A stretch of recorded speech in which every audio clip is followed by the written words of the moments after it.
Professor Grunsplatter's Spookatorium. I am your curator, Professor Gruntsplatter. Beyond these doors crouch the wonders, horrors, and wry smiles of an uncanny world. This world. Your world. Should you choose to come inside, the sounds and stories that the shadows tell will be yours to behold. Make no mistake, it is a place of questions, not answers.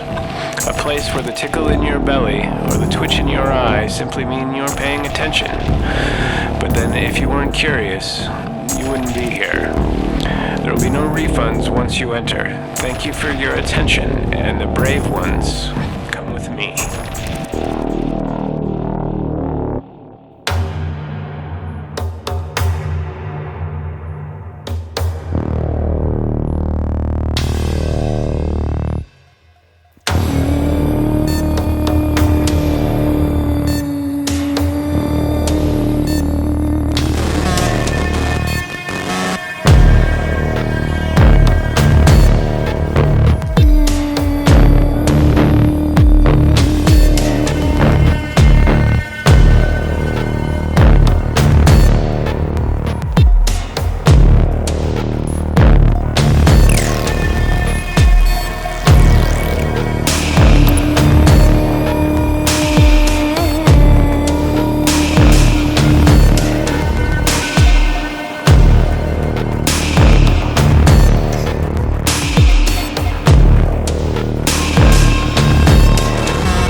Greetings, welcome to episode 61 of the Spookatorium.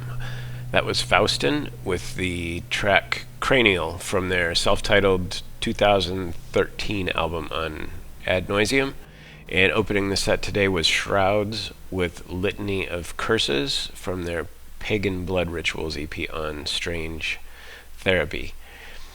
Coming up in a little bit, I'm going to look at the Watseka Wonder, which is the flashy name for a possession case that ultimately seemed to benefit the person that it happened to, and it brushes up against mental illness and reincarnation along the way. But before we get to that, I submit for your consideration this track from Disposal Unit. This is Nothing to You.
That was Suicide Party with Internment from their collection of demos.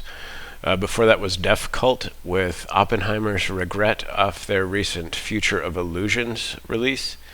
And that set started with Disposal Unit and the track Nothing to You from their Dilapidated EP.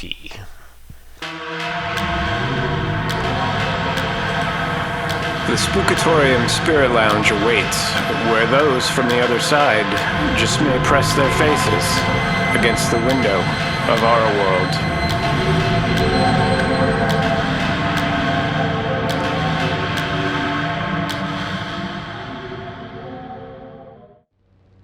Watseka, Illinois is about 15 miles west of the Illinois-Indiana border in the central part of the state. And our story starts in 1864. Mary Roth was 18 years old. She had suffered from severe depression and headaches for nearly the entirety of her life, going back to when she was a toddler even, which she eventually tried to alleviate by self-inflicted bloodletting. In July of that year, she cut herself so severely that she fainted, and when she regained consciousness, she reportedly experienced mania, extrasensory perception, and clairvoyance that lasted for 5 days, and then she died. There are more dramatic stories of Mary Roth's short life out there, some of which felt to me quite speculative and flush with urban legend. I tried to stick with sources that seemed reputable and grounded, which admittedly is always kind of a judgment call with this sort of thing. But apparently the 2009 film The Possessed is based on this case, but I haven't seen it, and given the track record for those kind of things, I'd imagine it strays from the source material. In 1877, 13 years after Mary's passing, another young woman in Watseka, Mary Laurency Venom, began having her own mental health struggles and began claiming she could see angels and spirits of the dead. Under hypnosis, she claimed she was tormented by evil spirits. Her doctor, E.W. Stevens, diagnosed her with spirit obsession, and in one of their sessions, he suggested that perhaps one of the spirits could help her defend against the malicious spirits. Laurency replied that Mary Roth was willing to help her. Venom was only 3 months old when Roth died, and by most accounts their families were only marginally aware of one another. At this point, it is said that Mary Roth then took over Venom. Her behavior and interests changed to those of Roth. She recognized Roth's old friends and eventually even moved in with Roth's family. She was clairvoyant during this time. She was able to astral travel and commune with spirits. This lasted for 16 weeks, and then one day she announced that Venom was returning, and she said her goodbyes to everyone. She fell into a trance, and when the trance ended, Venom was back and feeling healed from the afflictions that had initiated all of this. Apparently Roth would continue to interact with Venom periodically over her life, while protecting her from pain during childbirth and things like that, but she never possessed her as she had in that spring of 1878. The events were studied by Richard Hodgson from the American Society of Psychical Research. Hodgson was a researcher of spiritualist mediums who later in life became a medium himself. Interestingly, the Society for Psychical Research had tasked him at one point to investigate Madame Blavatsky, and he had deemed her to be fraudulent, particularly in regards to the Mahatma letters, which were mentioned on the episode I did a while back about AP Senate. In this case, Hodgson did believe that the events occurred and summarized it this way, quote, "I have no doubt that the incidents occurred substantially as described in the narrative by Dr. Stevens, and in my view the only other interpretation of the case, besides the spiritualistic, that seems at all plausible is that which has been put forward as the alternative to the spiritistic theory, to account for the trance communications and similar cases, secondary personality with supernatural powers. It would be difficult to disprove this hypothesis in the case of the Watseka Wonder, owing to the comparative meagerness of the record and the probable abundance of suggestion in the environment, and any conclusion that we may reach would probably be determined largely by our convictions concerning other cases. My personal opinion is that the Watseka Wonder case belongs in the main manifestations to the spiritistic category.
That was Exotoendo with Inner Picture 2 from the 1998 Endersism Process release that I think that was on Old Europa Cafe.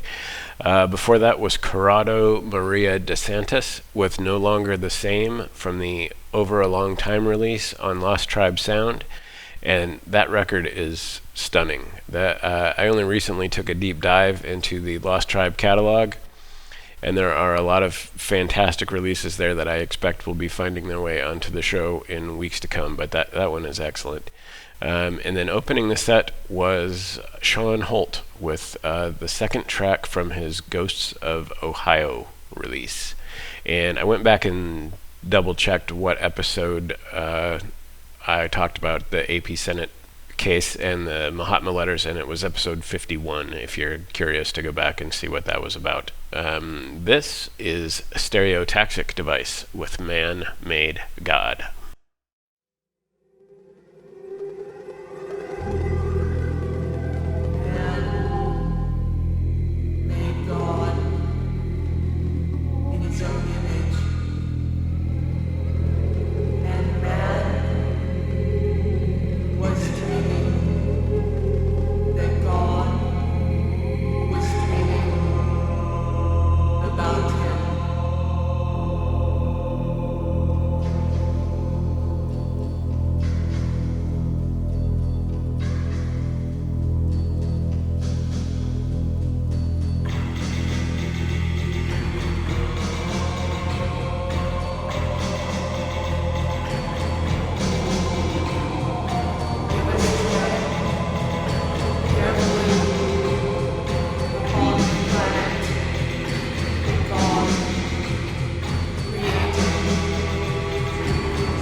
Spookatorium exists to showcase music and ideas. I am not an expert at anything, and I have no agenda beyond fostering curiosity. The show is not monetized on any platform. It's available on iTunes, Stitcher, Google Podcasts, Spotify, and others.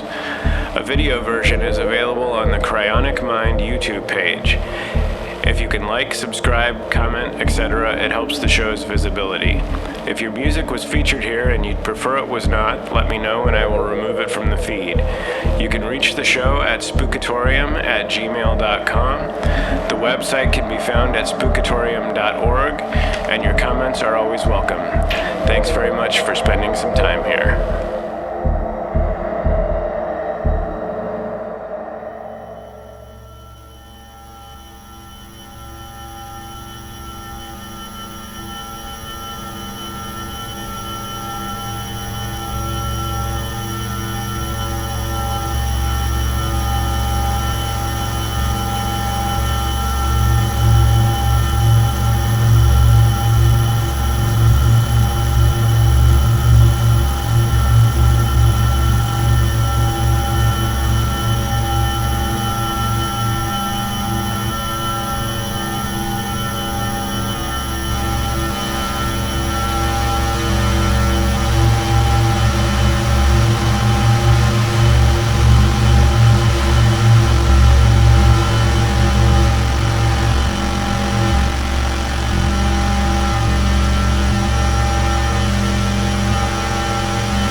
That set started with Taxic Device from their self-titled 1990 album. That track was Man-Made God. Following that was Lesa Listvy with the title track from their 2018 album on Cryo Chamber, Way Home. And the last one you heard was Mazakon Tactics with All Aborted Approaches. I think that's going to do it for this one. Thank you, as always, for stopping by. I am going to end with a track from Mighty Sphincter from an album that I didn't know existed until a few days ago. This came out in 2017, and for being a we're getting the band back together kind of release, it is right in line with what you would hope for as a fan of their original run. Thanks again, and this is Mental Mansion. In dark hallways of my mind, I follow paths only to fall.